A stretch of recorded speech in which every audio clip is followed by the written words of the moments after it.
Vamos abrir a palavra de Deus lá em Provérbios 16. Provérbios 16, nós vamos ler os 2 versículos, versos 7 e 8. Provérbios 16, versos 7 e 8, queridos irmãos.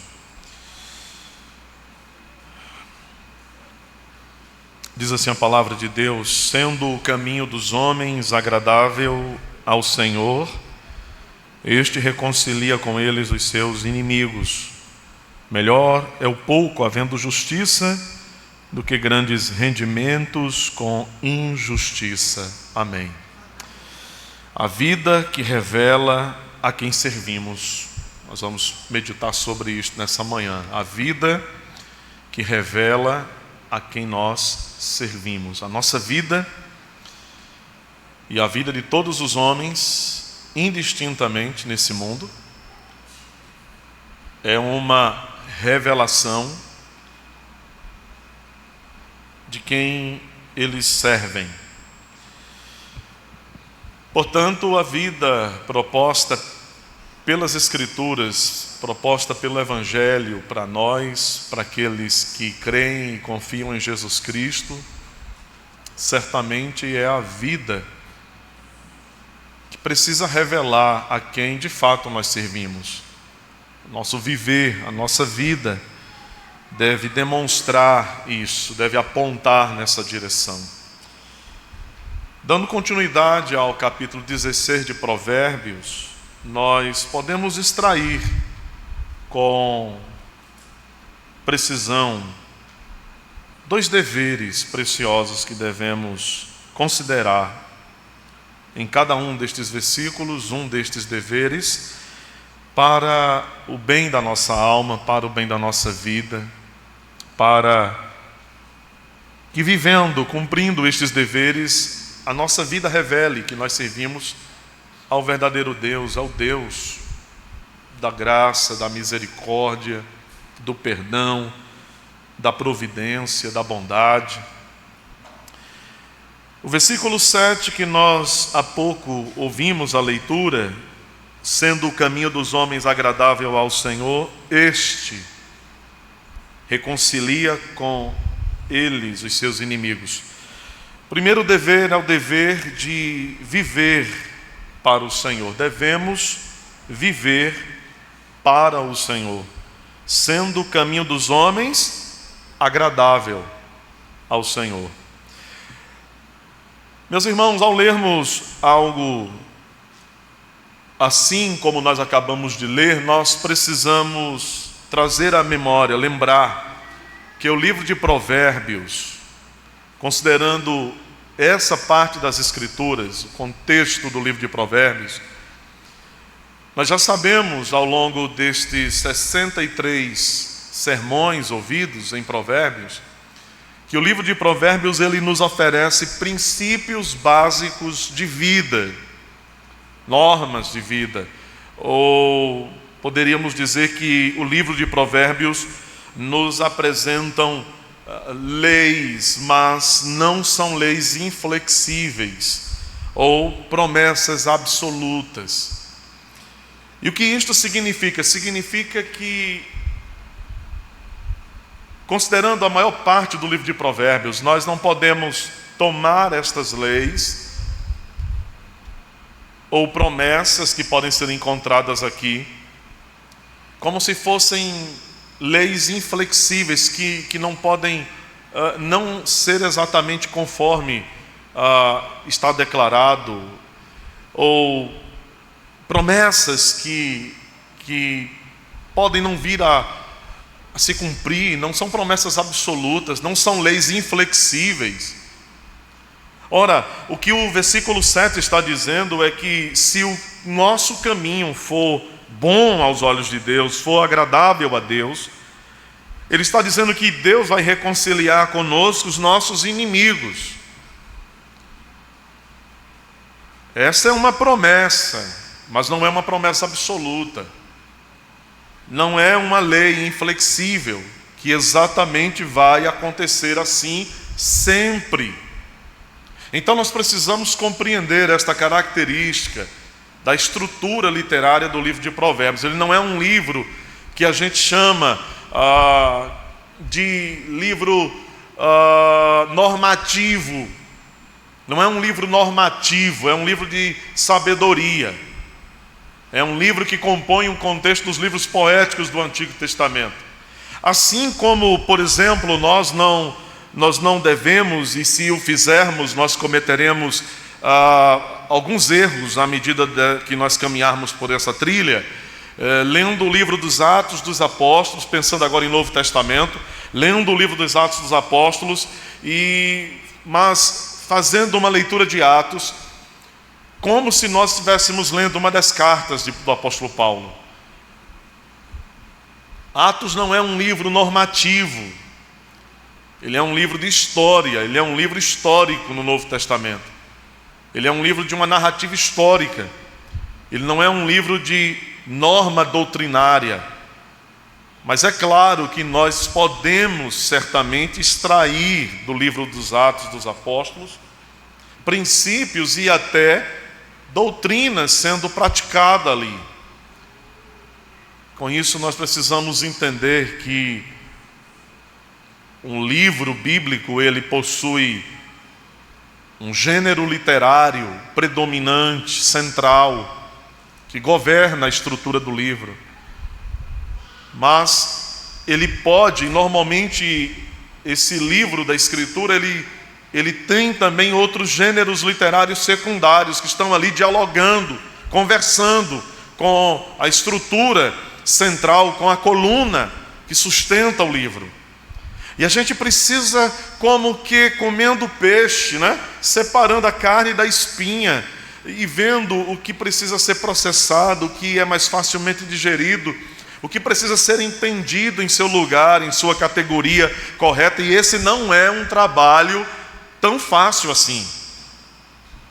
Não é um trabalho tão simples assim. E eu tenho pensado que exatamente por não ser um trabalho dos mais simples que se possa pensar, alguns têm cometido alguns erros na leitura de algumas passagens das Escrituras, atribuindo a eles uma leitura que não corresponde exatamente ao gênero literário que está sendo tratado ali, o que é usado ali na estruturação daquele texto. O livro de Provérbios, portanto, não pode ser lido como um livro de leis inflexíveis, de promessas absolutas, que você vai ler e sempre a coisa vai ser desse jeito e vai acontecer exatamente assim. Mas nós devemos ler este conteúdo, este material, devemos olhar para esta parte das Sagradas Escrituras, procurando entender qual é o princípio que nos instrui, que nos guia, que nos mantém no eixo da perspectiva de Deus para a nossa vida, de modo que Ele seja revelado nessa vida nossa, vivendo de acordo com a vontade de Deus, para que Deus seja conhecido, para que Deus seja visto, para que Ele seja percebido. Observe que o versículo 7, ele diz que Deus, se agradando do homem, então Ele vai fazer as pazes, Ele vai reconciliar com este homem os inimigos dele. E é claro, meus irmãos, que nós não devemos olhar para este provérbio como essa lei rígida, essa promessa absoluta, porque afinal de contas as Escrituras nos mostram exemplos variados, múltiplos, diversos, de homens de Deus que temeram a Deus, que agradaram a Deus, e que eles foram perseguidos e os seus inimigos não se reconciliaram com eles. Então, sabendo que as Escrituras não se contradizem, que elas não se chocam, uma Escritura como a outra, nós precisamos entender então como essa verdade que está em Provérbios chega a nós e o que ela pretende nos informar, o que ela pretende nos fazer saber.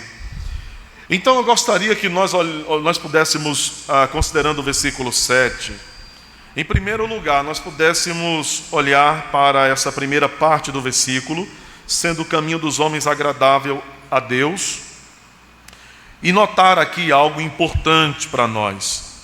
Primeiro, essa linguagem que o autor bíblico usa, caminho, ela é uma linguagem recorrente no Antigo Testamento. Ela também aparece no Novo Testamento, é a linguagem escriturística bíblica para falar do modo de vida. O caminho é, pois, o modo de vida. O seu caminho é o seu modo de vida, o meu caminho é o meu modo de vida. E então, o modo de vida dos homens pelo qual eles agradam ao Senhor. Então ele está dizendo, o caminho do homem sendo agradável a Deus, a vida do homem, o modo de vida, é o que diz a primeira parte desse versículo aqui. E aqui nós podemos pensar sobre como o caminho do homem pode agradar a Deus. Como isso é possível? Deus é Deus, nós somos homens. Deus é perfeito, nós somos imperfeitos. Ele é eterno, nós somos, em nossa condição aqui, temporários, embora também sejamos imortais quanto ao conteúdo espiritual em nós. Mas a nossa temporalidade é uma realidade para nós ainda, que será vencida pela eternidade, mas ainda não. Deus é perfeito em todos os seus caminhos, nós somos tão fracos, Ele é tão alto, nós tão pequenos, tão baixos. Como é possível que nós agrademos ao Senhor? E esse agradar a Deus, essa vida, esse modo de vida que agrada a Deus, precisa ser o desejo do nosso coração. Você e eu precisamos querer agradar a Deus. Isso precisa ser como uma chama queimando. Talvez precise baixar um pouquinho o agudo, né? Está piano. Esse precisa ser nosso anseio, nosso desejo de vida, nossa meta de vida, agradar a Deus. O desejo de servir de modo agradável a Deus. Nós precisamos querer, desejar isso exatamente. E pensando nisso, refletindo sobre esse ponto, alguma coisa que pode ser como uma reflexão auxiliar a esta e que deve provocar em nós um tipo de resposta interna diante de Deus, é exatamente quanto eu tenho desejado agradar a Deus. Quanto em meu coração, quanto em minha mente, quanto em mim eu tenho desejado de fato que Deus se agrade de mim. Então, se é o nosso dever desejar agradar a Deus, nós devemos então, a título de que a nossa mente e o nosso coração sejam aperfeiçoados, nós devemos pensar e perguntar a nós mesmos: quanto eu tenho desejado agradar a Deus? Qual é a medida disso dentro de mim? Qual é a largura disso dentro de mim?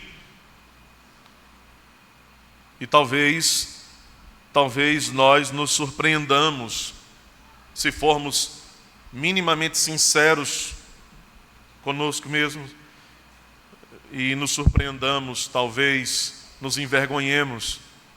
E será muito bom se nós sofrermos essa vergonha interna, esse constrangimento interno pelo Espírito de Deus, se ao perguntar a nós mesmos quanto temos desejado agradar a Deus, quanto dentro de nós, em que nível isso está, nós constatarmos que é risível o percentual disso dentro de nós. É mínimo isso dentro de nós. E essa seja então, ou esse poderá ser um indicativo muito forte da vida cristã medíocre que muitos têm vivido. Da vida cristã pálida que muitos têm vivido. De tons sempre cinza, sem nenhum colorido da graça.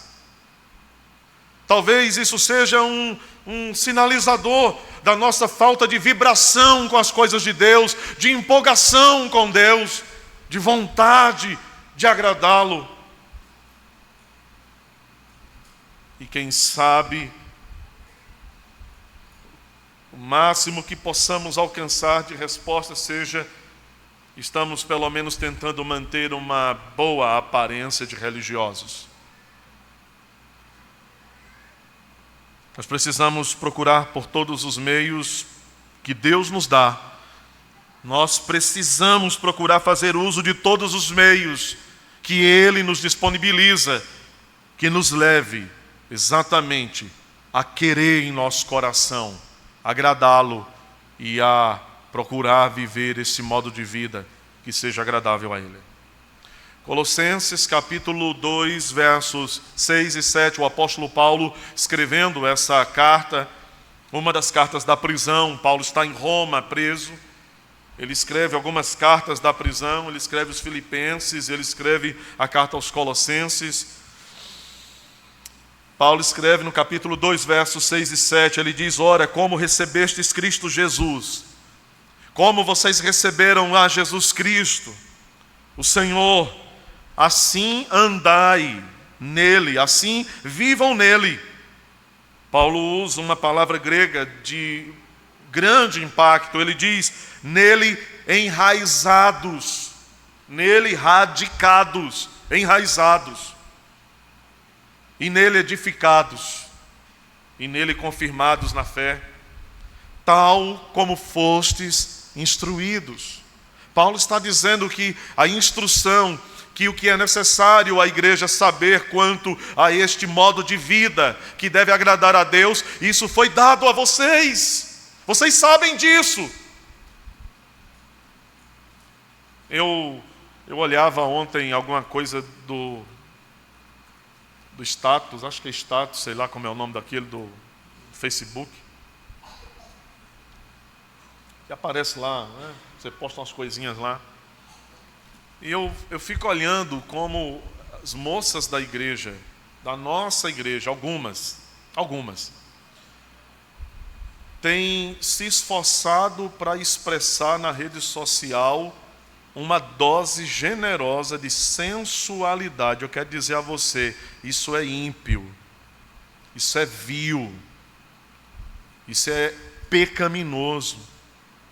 Elas se pintam sensualmente, fazem poses sensuais.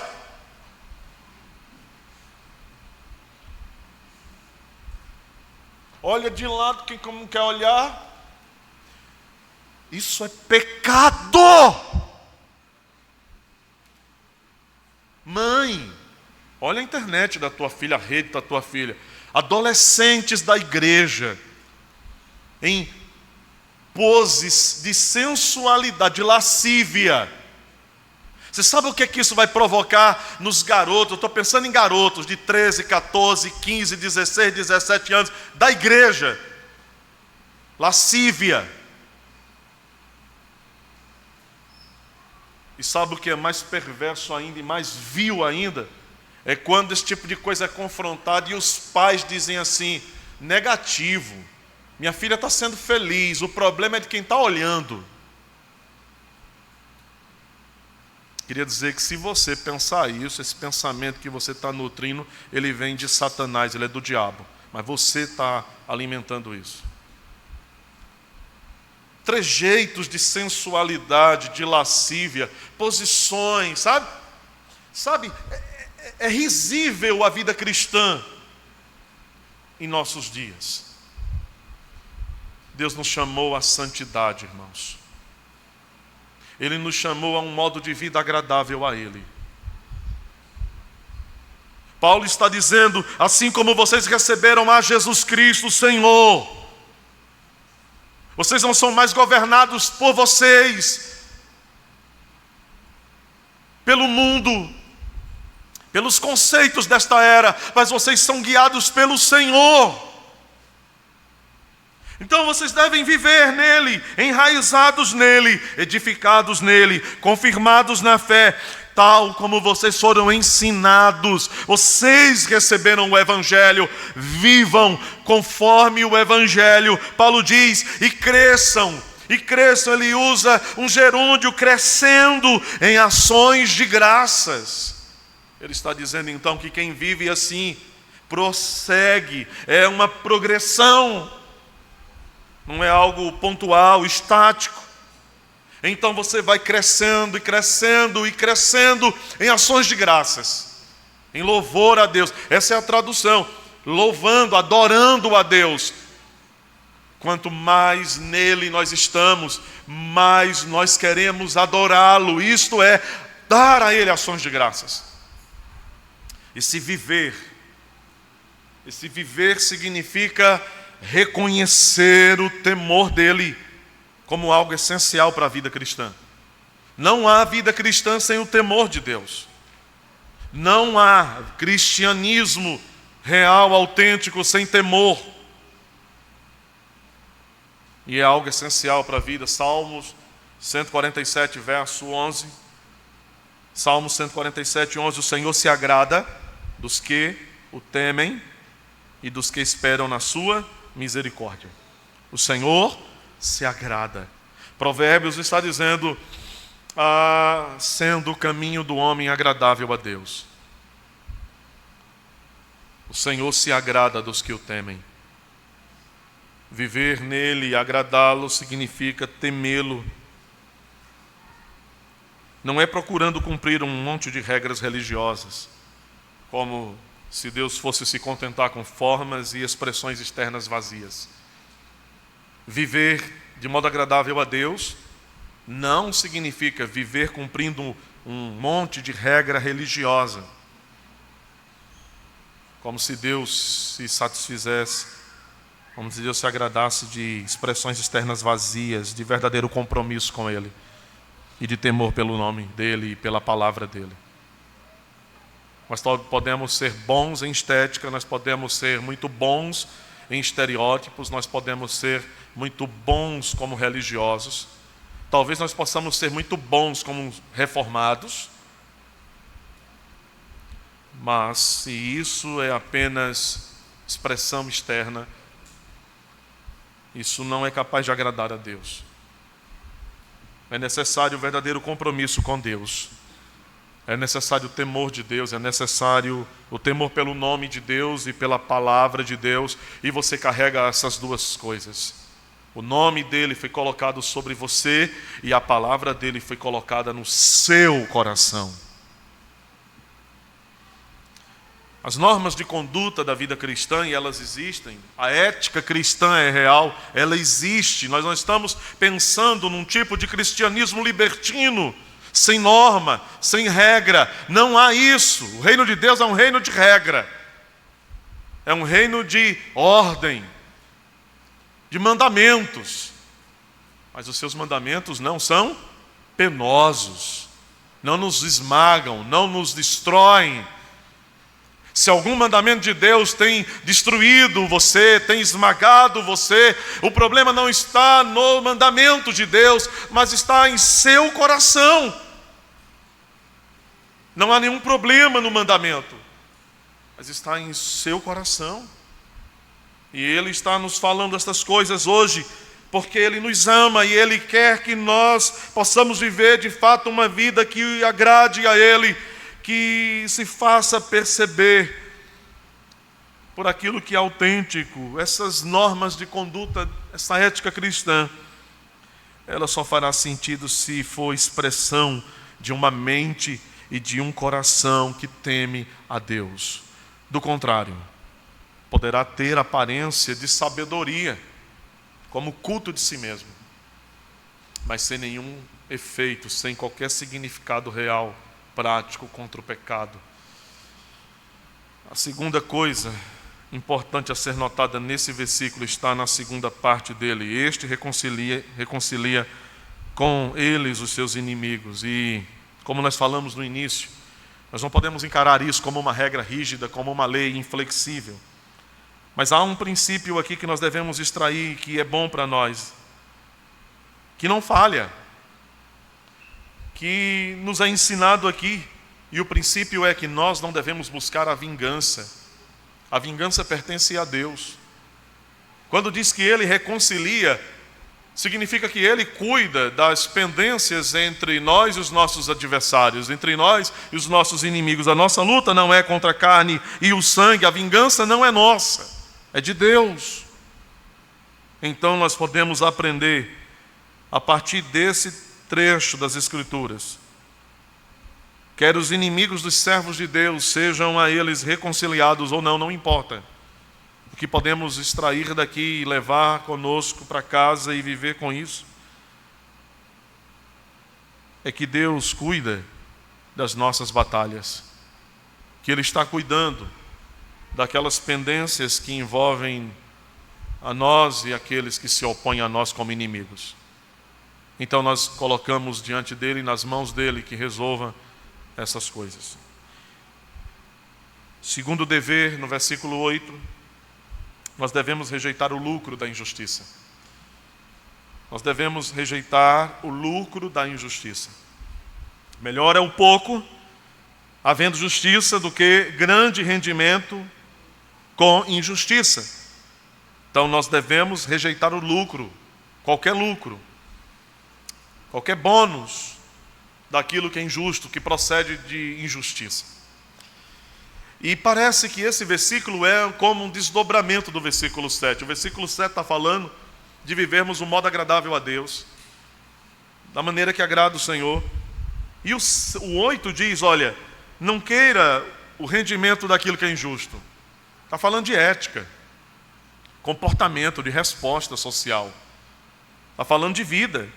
É como se fosse uma aplicação do que ele acabou de dizer no versículo 7, sobre um modo de vida que agrada a Deus. E agora Salomão, ele está dizendo aqui, ao falar isso, ele está revelando, por exemplo, que que os filhos de Deus que vivem a vida que agrada a Deus, eles recusarão obter benefício daquilo que vem por vias de maldade, de perversidade, de engano, de injustiça. Faz todo sentido, não? Se a gente está buscando a vontade de Deus, querendo agradar a Deus, nós vamos então dizer não àquilo que é injusto. Qualquer coisa.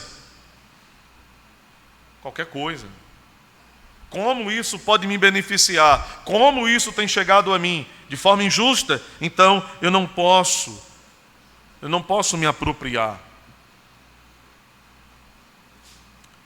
Não está explícito, não está assim claro no versículo 8. Mas não dá para negar, meus irmãos.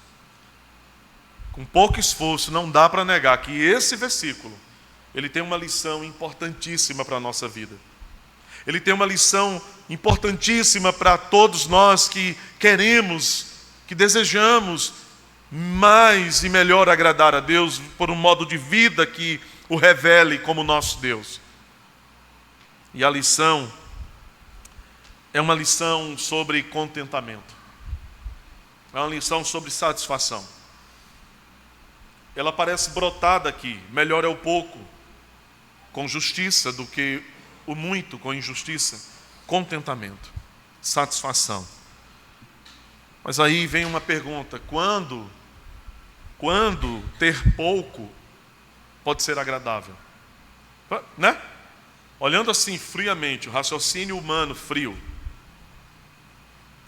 Porque parece que o muito é conjugado bem com o agradável, com contentamento. Se eu tenho muito, eu estou muito contente, porque eu tenho muito.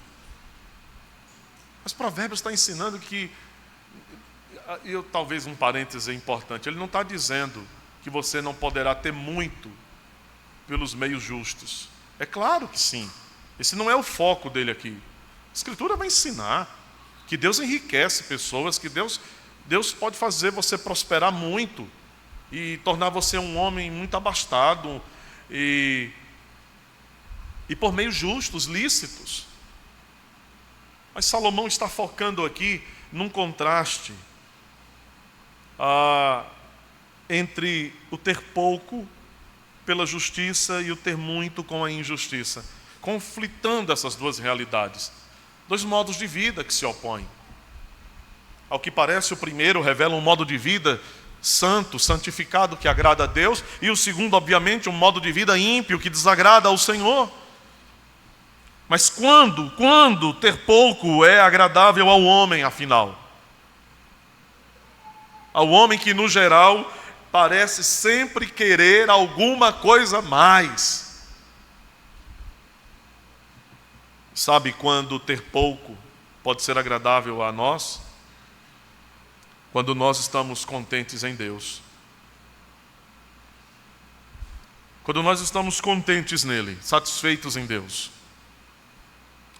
Quando o desejo por ter mais passa a dominar o coração de uma forma que cega o entendimento, que insensibiliza. Tem cristão que está tão fissurado em ter mais, que ele sacrifica a família, sacrifica o culto. Aí ele não pode vir para o culto adorar a Deus porque ele tem que ter mais.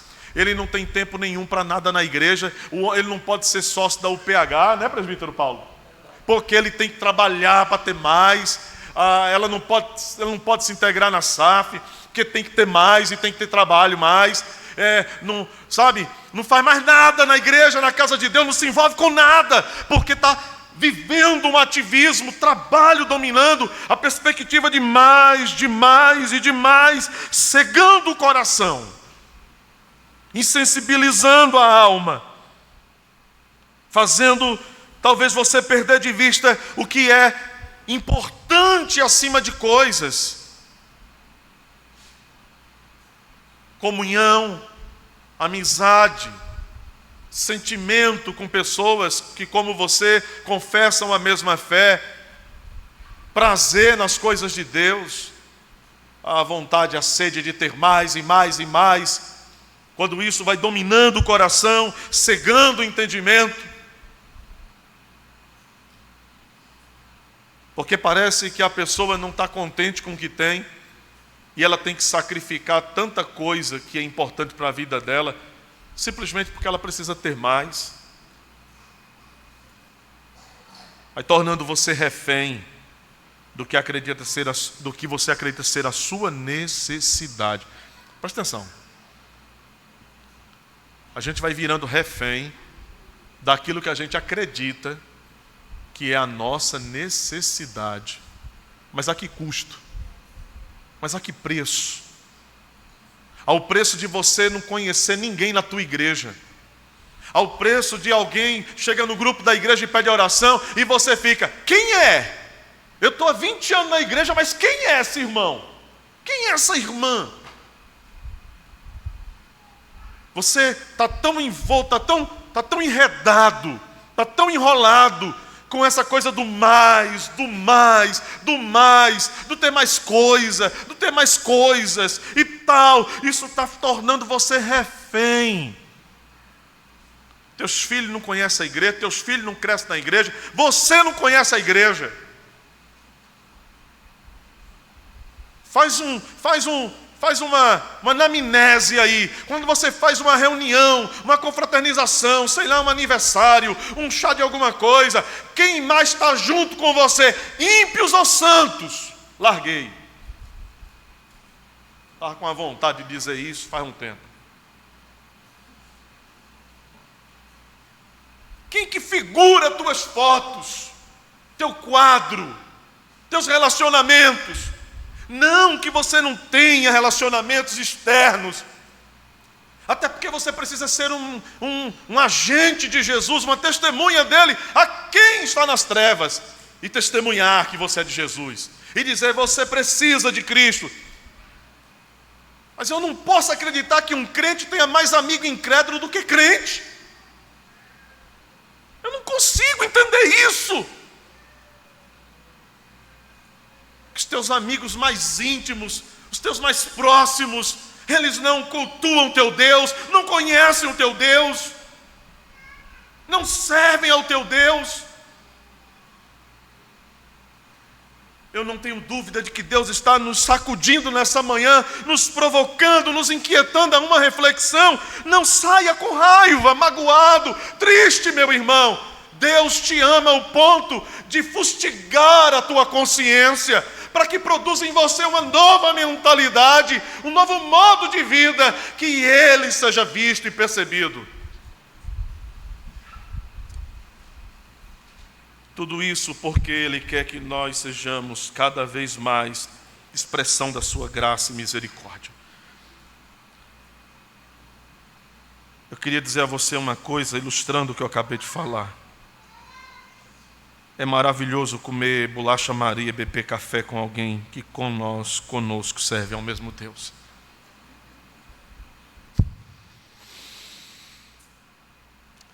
É só uma ilustração assim geral, para você entender o que é que eu estou falando. É tão bom você comer bolacha Maria com um copo de café.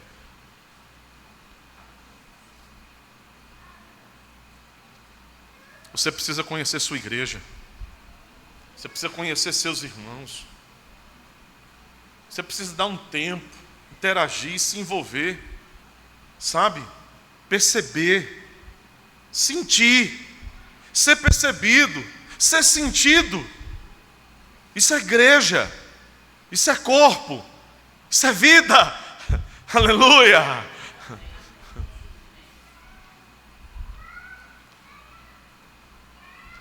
Falta de contentamento em Deus torna o homem intensamente comprometido com o ter ao invés de ser. E essa pessoa, esse tipo de pessoa só consegue ver o quanto ela precisa conquistar, sem conseguir valorizar aquilo que já possui.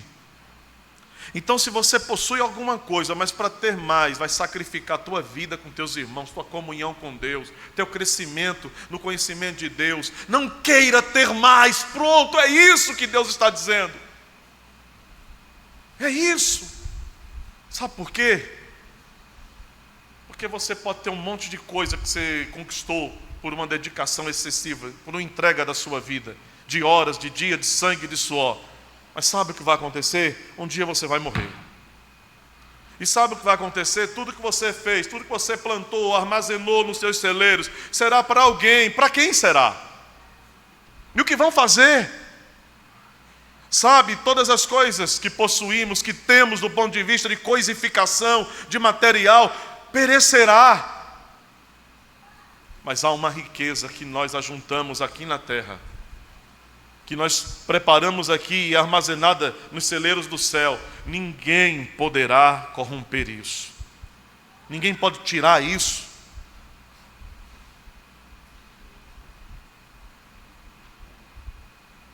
Quando você chegar na presença de Deus, no meio de uma grande multidão, com quantos você poderá olhar e dizer assim: oh, rapaz, tu está aqui também, que maravilha, e dar um abraço. Ou talvez você fique no meio da multidão: vixe, eu não conheço ninguém aqui.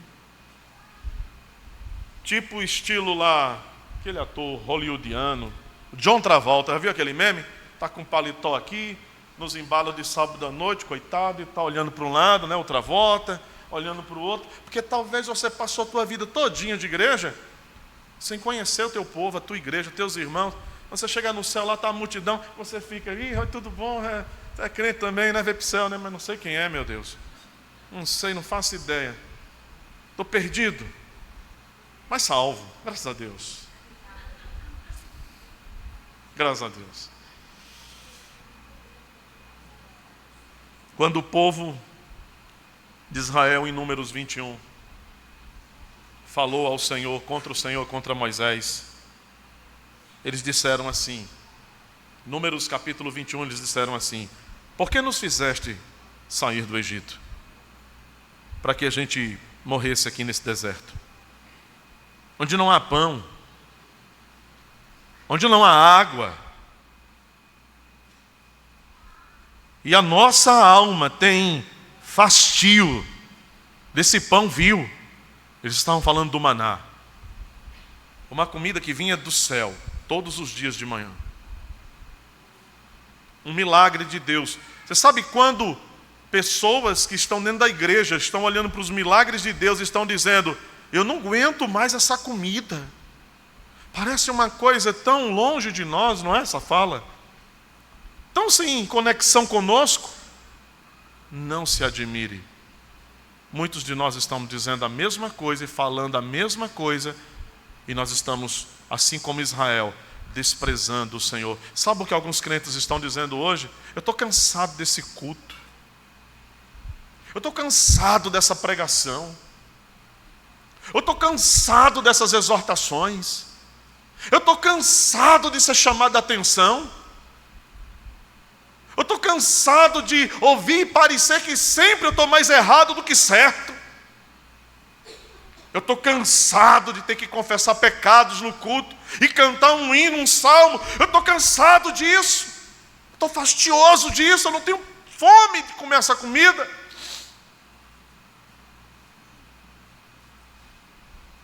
Eu não tenho fome. A nossa alma tem fastio, Deus, desse pão vil. A linguagem, ela é intensa porque ela é dramática. Eles estão dizendo: a minha alma não suporta mais esse pão desgraçado, miserável. Eles estão dizendo isso a Deus. Israel tinha o Senhor, mas para muitos ele não era suficiente. Ao invés de serem gratos pelo amor dele, dando a eles o maná todos os dias, eles disseram: nós estamos cansados de comer este pão desprezível. Mas essa não era a primeira vez que esse povo falava isso. Isso foi em Números 21, se você for para Números capítulo 11, versículo 5, eles já haviam falado: agora porém, seca-se a nossa alma, e nenhuma coisa vemos, senão este maná. Veja, agora a nossa alma está se secando, definhando. A alma definhando dentro deles. O que é isso? Ora, o que isso significa? Eles estão dizendo: nós não temos prazer nenhum, alegria alguma, nós não temos contentamento nessa vida que nós estamos vivendo. Você pertence a essa igreja e você se diz cristão. O que te traz aqui? A escola dominical para os teus filhos, é isso que está te trazendo aqui? É porque os teus filhos vão ter tias dedicadas, capacitadas e que conseguem fazer quase água virar vinho com tão pouco. E aí você vem à igreja por causa disso. É a mesma coisa de uma esposa que diz: eu quero me divorciar do meu marido, mas eu só não vou me divorciar por causa do meu filho. Isso é vil, irmão. Porque não é o filho que estrutura o casamento, é a aliança que você fez diante de Deus. É uma forma sofisticada de você dizer: eu desprezo a Deus, eu desprezo esse maná, eu não quero essa comida, ela não me satisfaz, eu estou adoecendo, a minha alma se seca, a minha alma definha, e tudo que nós estamos vendo é este maná. Uma linguagem de desprezo, uma maneira expressiva de rejeitar, de insatisfação. E isso foi pesado diante do Senhor. Porque quando eles falaram assim, eles na verdade estavam desprezando a Deus. Se você ler Números 11, verso 20, eles estão dizendo: o maná é isso que nós temos, só isso. Você pode dizer: tudo que a gente tem nessa igreja é esse ministro, tudo que nós temos nessa igreja são esses presbíteros, tudo que nós temos nessa igreja é esse culto, é esse tipo de adoração, é tudo que nós temos. Eles estavam dizendo: tudo que nós temos é um maná, tudo que nós temos na igreja são estas pessoas. Elas até poderiam ser melhores, eu acho.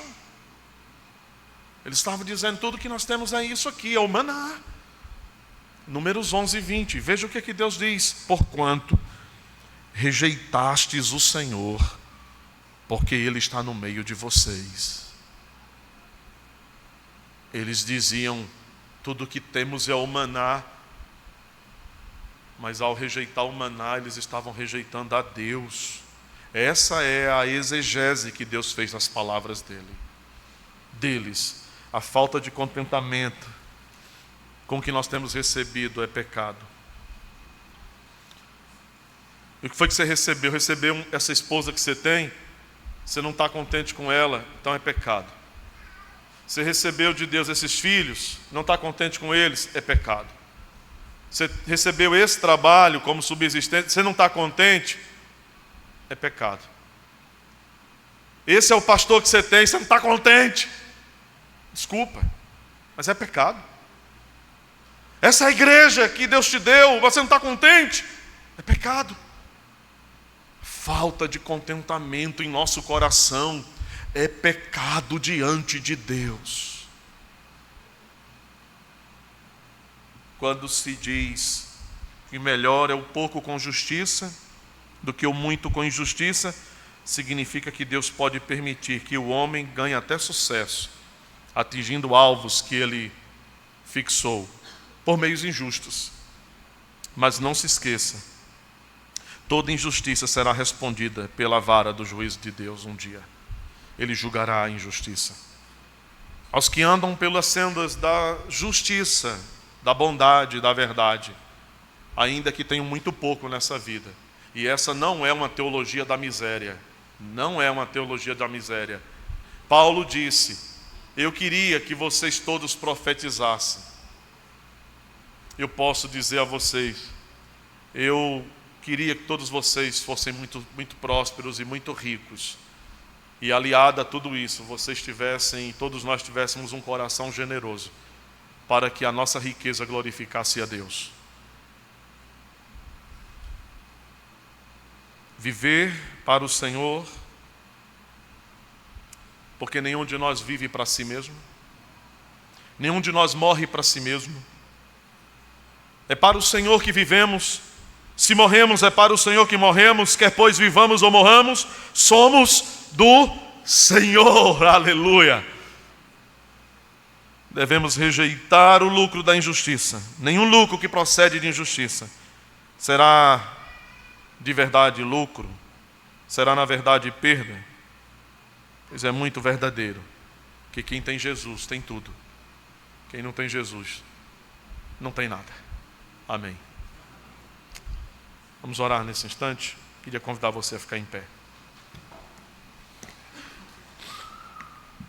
Nós vamos orar finalizando o nosso culto. E vamos orar por duas pessoas que estão precisando de oração nesse momento. Pequeno Davi, filho do nosso irmão Pedro e Laís. E o Roberto, irmão do nosso irmão Paulo Lima.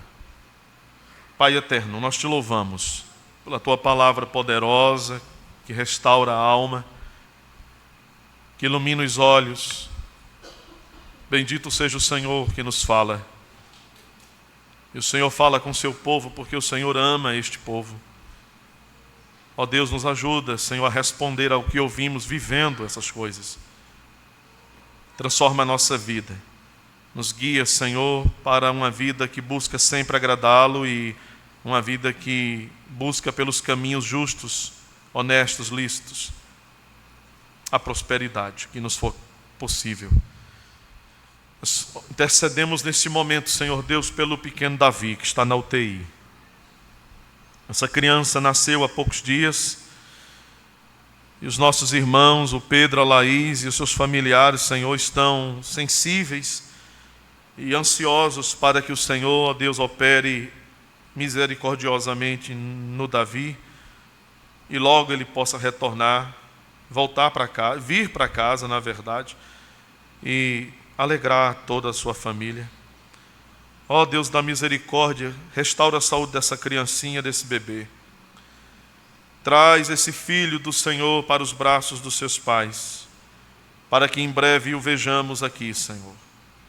Opera esse milagre, essa cura.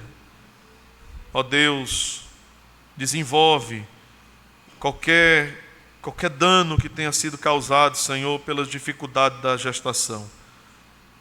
Ó Deus, que o Senhor ponha a tua mão e faça o teu querer para a tua glória, em nome de Jesus. Nós oramos pelo Roberto, Deus, não sabemos, teu servo está sem notícias, sofreu um acidente, e há coração apreensivo, a expectativa de notícias, Senhor, que traga tranquilidade. Nós oramos pela vida do irmão do teu servo. Pai, em nome de Jesus, onde ele estiver, Senhor, tem misericórdia dele. Que os recursos não faltem, Senhor, para lhe assistir. Ó Deus, manifesta a tua misericórdia. Intervém nesta causa. Dá ao teu servo, Senhor, faz com que cheguem notícias positivas, boas, para que se alegre o coração do teu servo e o Senhor seja exaltado e glorificado. Nos abençoe, Pai, nesse dia, em nome do Senhor Jesus Cristo, nós te imploramos. Amém.